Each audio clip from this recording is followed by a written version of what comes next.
halo apa kabar pemirsa TVR Parlemen dimanapun Anda berada, berjumpa kembali dalam program TVR 17 bersama saya Anggun Oktarini tepat pukul 17 waktu Indonesia Barat.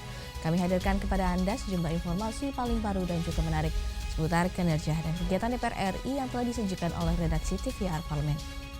Pemirsa TVR Parlemen, inilah TVR 17 lengkapnya.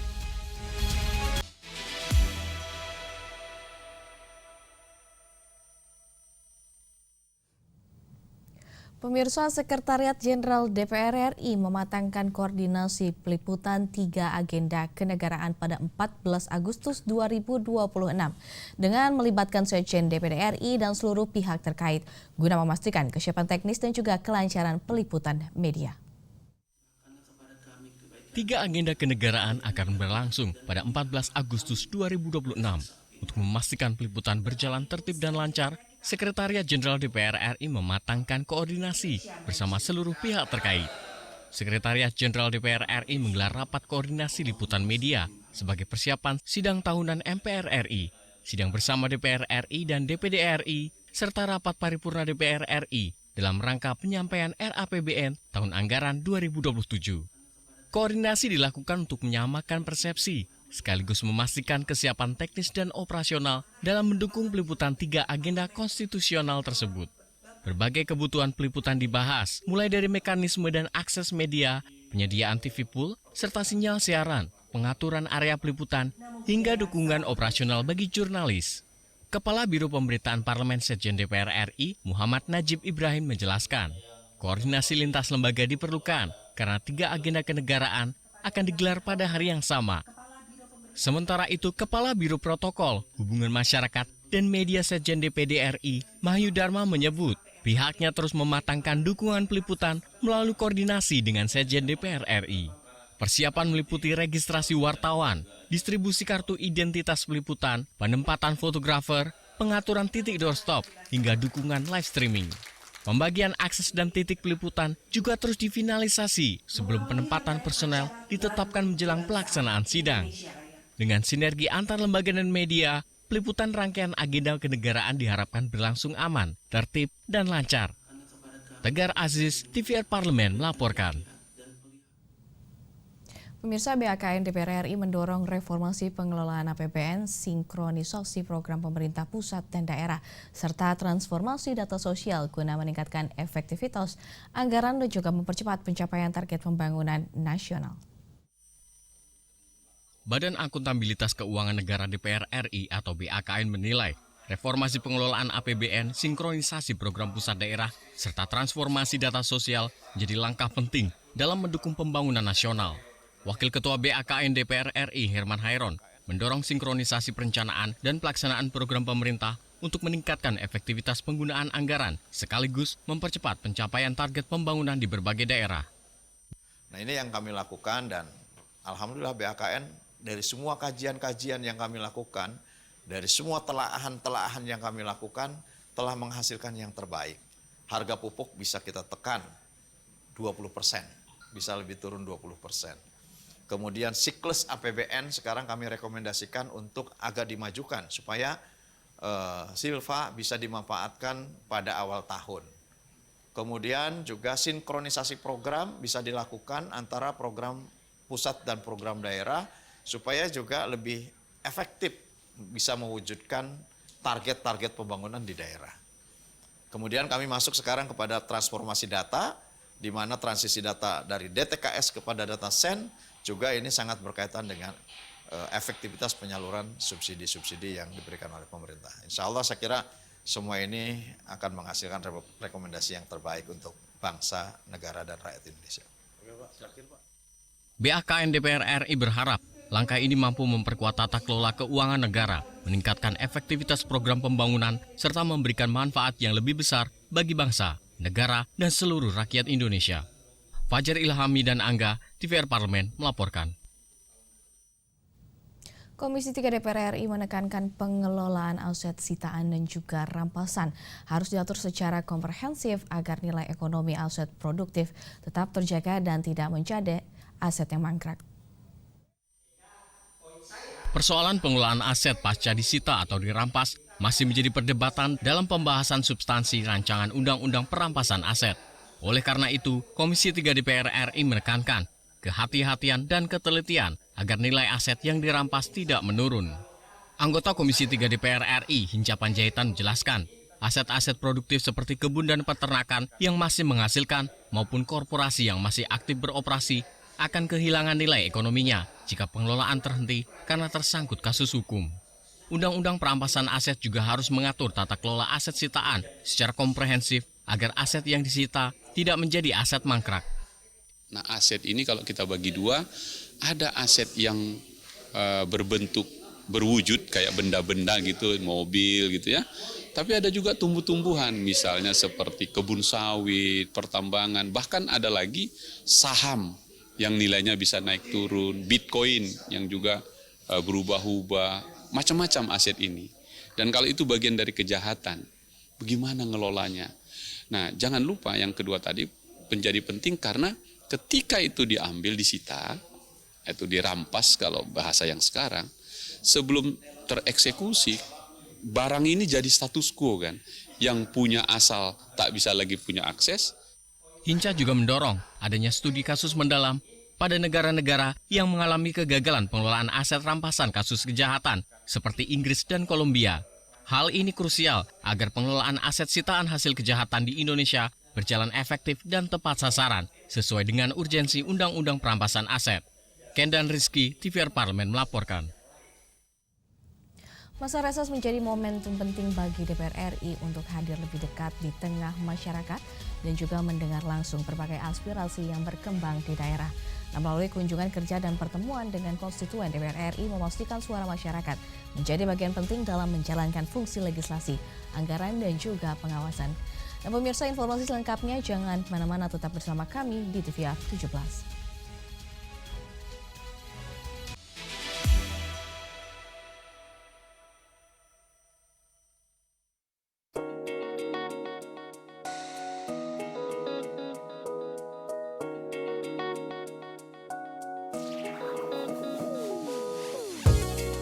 Kehadiran mereka tidak hanya mewakili suara perempuan, tetapi juga membawa perspektif yang beragam serta pengalaman hidup yang unik ke dalam proses pembuatan kebijakan. Saksikan Perempuan Parlemen hanya di TVR Parlemen. Sebenarnya seberapa besar sih tantangan industri kita bisa survive ke depannya, Pak? Oke, pada saat ada konflik, kemudian situasi global dunia tidak menentu, harga minyak naik, harga minyak mentah naik, ini pasti akan mendapat dampak yang kemana-mana, terutama sektor industri itu pastilah Mbak. Bahan baku industri yang ada di Indonesia ini kan masih banyak yang didatangkan dari luar negeri. Nah kalau dolar naik, ya mesti naik juga. Tapi bagaimanapun memang industri butuh kebijakan. Jadi Komisi 7 sendiri menekankan apa aja? Kami itu kan ya nggak bisa merintah Mbak, cuman bisanya ngawasi. Betul. Nah di sini butuh leader yang kuat, di sini butuh pemimpin yang kuat, pemimpin yang harus gimana ya kuat. Kau laksanakan ini, tidak boleh ini. Kalau masih kau coba lakukan ini, wassalam Mbak di Indonesia. Terkait tarif pajak normal untuk PT dan CV itu di angka 22% ya Pak. Itu gimana sih Pak kondisi realnya di lapangan ini? Menurut saya silahkan pemerintah mau naikkan pajak berapapun silahkan. Apa kebutuhannya pemerintah gitu loh. Ya memang tugas pemerintah itu misalkan untuk menahan laju inflasi harus ngambil pajak, ya monggo. Tapi kebutuhannya harus ditransparansikan kepada rakyat. Tidak boleh tidak. Pajak sampai naik segitu tuh buat apa? Mau ngambil dari PT dan CV berarti dari sektor usaha. Iya. Pemerintah harus real bantu mereka dong.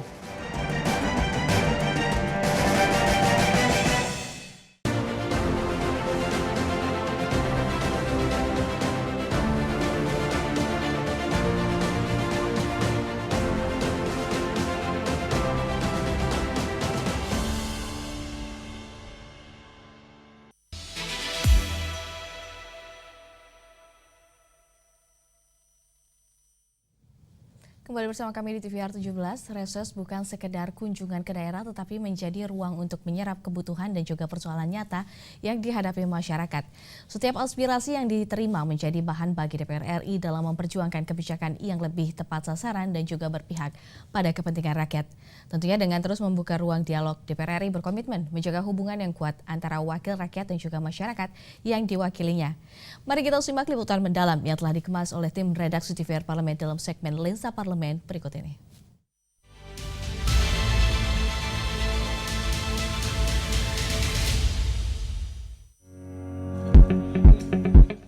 DPR RI membagi pelaksanaan tugas konstitusional ke dalam 2 fase, yaitu masa persidangan di parlemen dan masa reses di daerah pemilihan.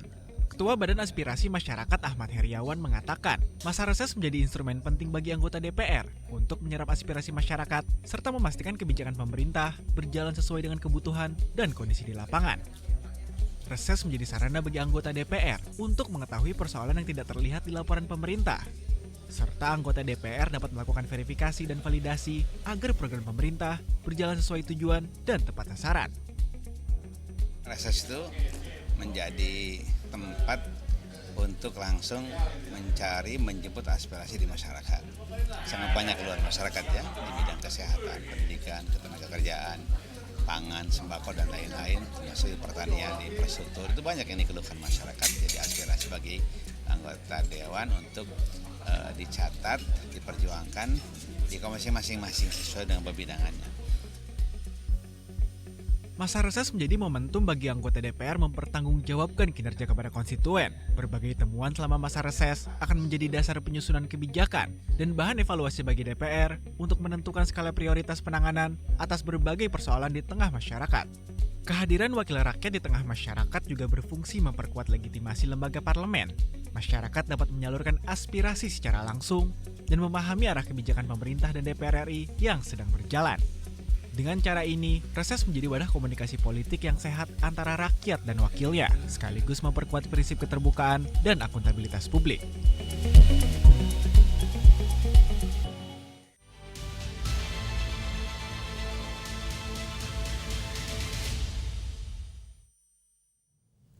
Pemirsa, penurunan produksi padi nasional menjadi perhatian serius di tengah ancaman anomali cuaca El Nino.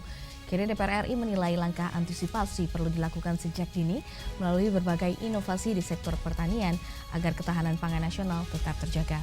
Selain itu, penguatan kelembagaan Bulog juga menjadi salah satu poin yang didorong dalam pembahasan rancangan Undang-Undang Pangan.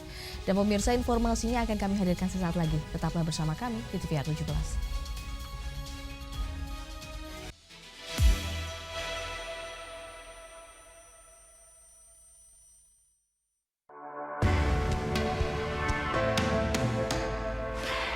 Dari ruang sidang Senayan, Jakarta, menyajikan liputan langsung kinerja DPR RI.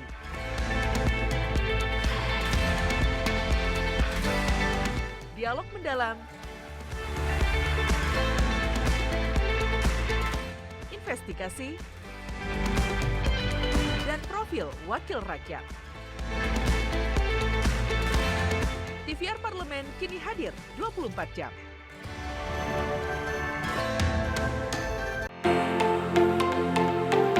"81 tahun Indonesia merdeka, melangkah menuju bangsa yang berdaulat, adil, dan makmur.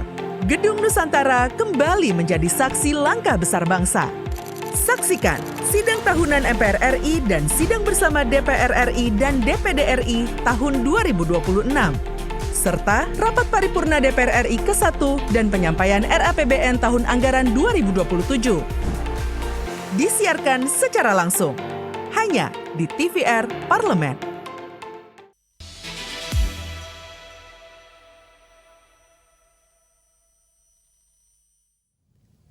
Kembali bersama kami di TVR 17, pemirsa. Komisi 4 DPR RI menilai penurunan produksi padi pada Mei 2026 dipengaruhi oleh dampak anomali cuaca El Nino. Untuk mengatasi kondisi tersebut, DPR RI mendorong berbagai langkah adaptasi seperti pengembangan varietas padi tahan kekeringan, pembangunan sumur dalam pemanfaatan pupuk organik, serta peningkatan dukungan terhadap modernisasi alat pertanian.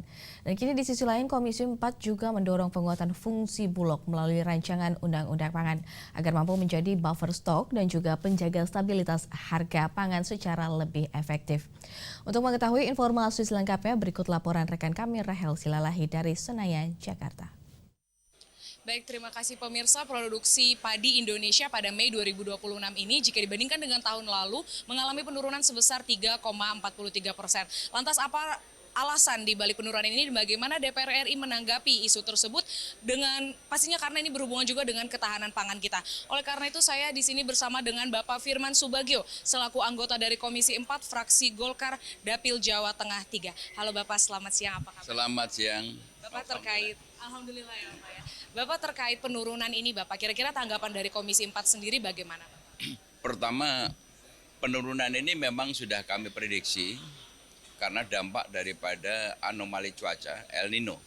Oleh karena itu kemarin kami sudah membahas dengan Eselon 1 Kementerian Pertanian bagaimana untuk mengantisipasi El Nino yang ini semakin panjang.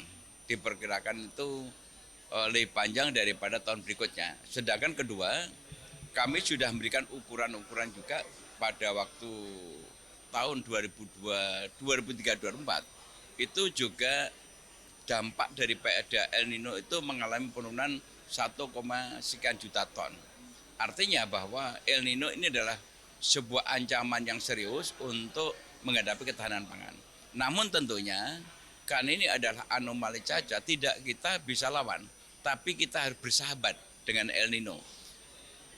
Apa pengertian bersahabat? Kita harus memanfaatkan El Nino ini menjadi salah satu juga untuk melakukan inovasi-inovasi. Pertama adalah untuk bagaimana memanfaatkan daripada aliran-aliran sungai yang masih ada air itu dilakukan pompanisasi. Atau kemudian kita juga berinovasi untuk bagaimana menyiasati karena curah hujan kita juga tidak maksimal, atau kemudian juga banyaknya hutan-hutan yang kita ada gundul, ini menyebabkan serapan air itu tidak maksimal sehingga kita harus menyiasati untuk meningkatkan program pembuatan sumur dalam. Nah, sumur dalam ini setiap sumur itu hanya mampu mengcover sekitar 4 hektar atau 3 hektar. Artinya itu akan juga banyak terjadi pompa-pompa yang dipompa dalam atau sumur dalam di lahan pertanian. Risikonya adalah tanah kita ini menjadi keropos. Nah, ini risikonya di situ. Nah, oleh karena itu yang paling tepat itu adalah bagaimana kita juga memanfaatkan, bagaimana kita beradaptasi dengan El Nino, membudayakan dengan varietas yang tahan di tanpa air yang maksimal seperti padi gogo.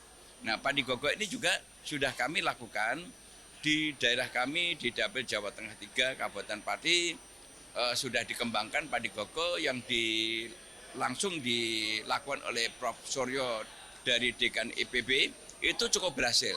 Dan juga varietas-varietas lain, ada Inpagu, kemudian ada Inparim 41, 42.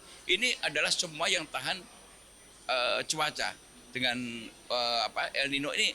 Varietas ini berkembangan. Kemudian juga inovasi terhadap masalah alat pertanian.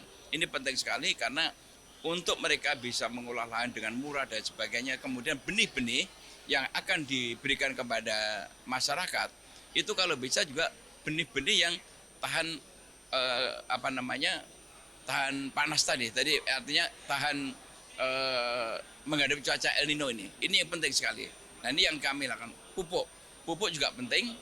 Kita harus menggunakan pupuk-pupuk yang juga bisa meningkatkan produksi. Karena lahan kita ini sudah terlampau jenuh menggunakan pupuk urea. Karena urea itu adalah justru malah merusak unsur hara tanah, merusak unsur pH tanah. Kita harus obati dengan pupuk organik. Nah, ini kemarin sudah kita bahas semua, kita tingkatkan agar ke depan itu dilakukan dalam rangka untuk ketahanan pangan. Untuk ketahanan pangan kami memberikan apresiasi kepada pemerintah yang sekarang sudah mencapai 5,3 juta ton. Tapi di 5,3 juta ton itu kira-kira harus dilihat bagaimana sistem logistiknya, distribusinya. Karena kalau beras ini terlampau lama, FAO sendiri sudah menentukan bahwa beras itu tidak boleh disimpan terlampau lama. Paling 6-9 bulan. Nah, kalau 5,3 juta ton ini tidak segera didistribusikan, ini tingkat kerusakan juga cukup tinggi. Oleh karena itu kekhawatiran kami Jangan sampai El Nino nanti produksinya kita menurun, kemudian kerusakan juga meningkat. Ini akan mempengaruhi daripada neraca beras kita. Gitu. Baik Bapak, terkait dengan persiapan El Nino ini dan juga persiapan pangan dan tadi juga Bapak sampaikan alur pendistribusian, kira-kira ini akan dibahas tidak di rancangan undang-undang pangan yang baru ini Pak? Nah, di undang-undang pangan ini memang perlu penguatan. Kenapa perlu penguatan? Karena kami ingin Bulog itu diperkuat kembali. Baik, terima kasih Bapak. Berarti dapat kita simpulkan pemirsa bahwa saat ini memang Komisi 4 sendiri sudah membahas berbagai rekomendasi dan terkait varietas yang baru untuk nantinya dapat digunakan di seluruh Indonesia sehingga pertanian kita ini dapat tetap berjalan meskipun ada kondisi cuaca yang tidak dapat dihindari seperti El Nino. Dan tadi juga menurut Bapak Firman bahwa Komisi 4 sendiri sedang membahas tentang rancangan undang-undang pangan yang akan mengembalikan fungsi Bulog sehingga efektivitas wewenang serta fungsinya dapat lebih maksimal lagi. Demikian pemirsa laporan dari kami, terima kasih, kembali ke studio. Selanjutnya pemirsa, apa saja yang menjadi sorotan di media online nasional yang terbit pada hari ini? Usai jeda tetap bersama kami di TVR 17.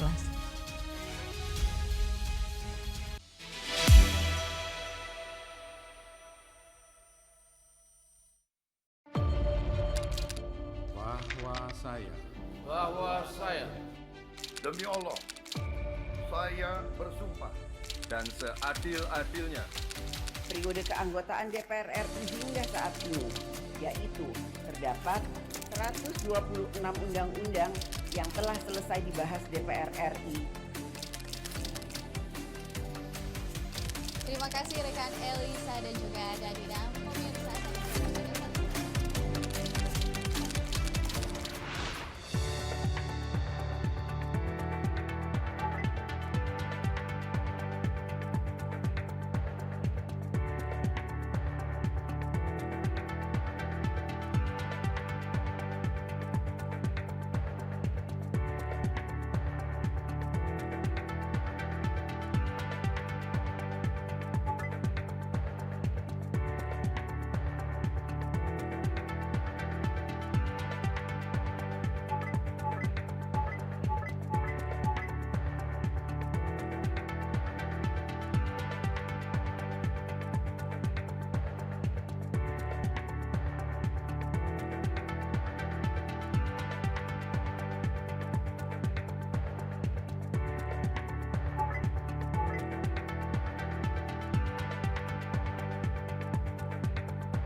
kembali di TVR 17, kali ini kita masuk ke segmen media online nasional dan mari kita simak isu apa saja yang menjadi sorotan media serta tanggapan dari sejumlah anggota dewan bersama rekan kami Zia Ulbar.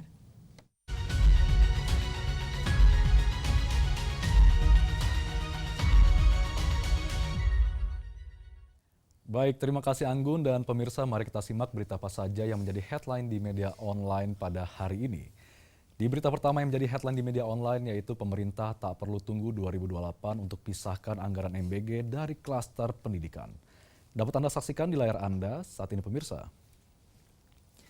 Ya, di sini Wakil Ketua Komisi 9 DPR RI Charles Honoris menilai pemerintah tidak perlu menunggu hingga 2028 untuk memisahkan anggaran program makan bergizi gratis dari klaster pendidikan.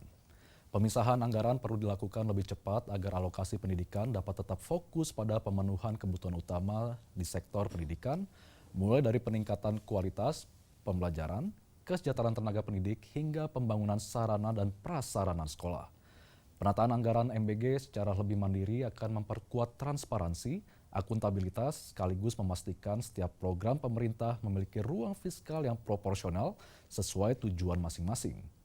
Oleh karena itu, pemerintah didorong segera menyiapkan langkah transisi dan mekanisme penganggaran yang tepat, sehingga pelaksanaan MBG tetap berjalan optimal tanpa mengurangi perhatian negara terhadap peningkatan kualitas pendidikan nasional.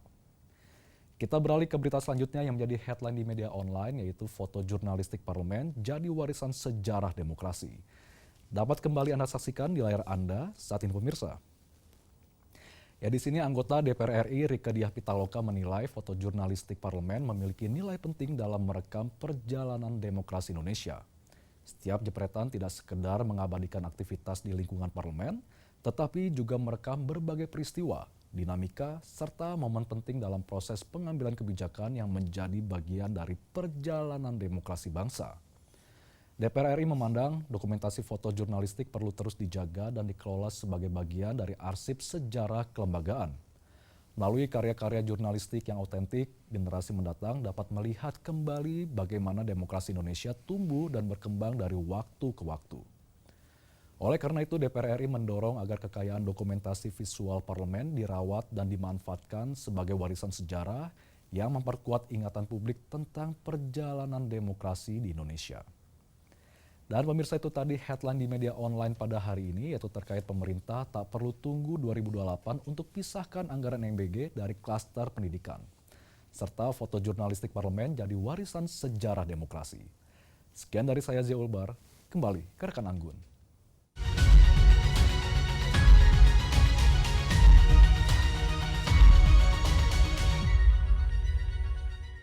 Terima kasih Zia yang telah menyampaikan sejumlah update sorotan dari media online nasional pada hari ini.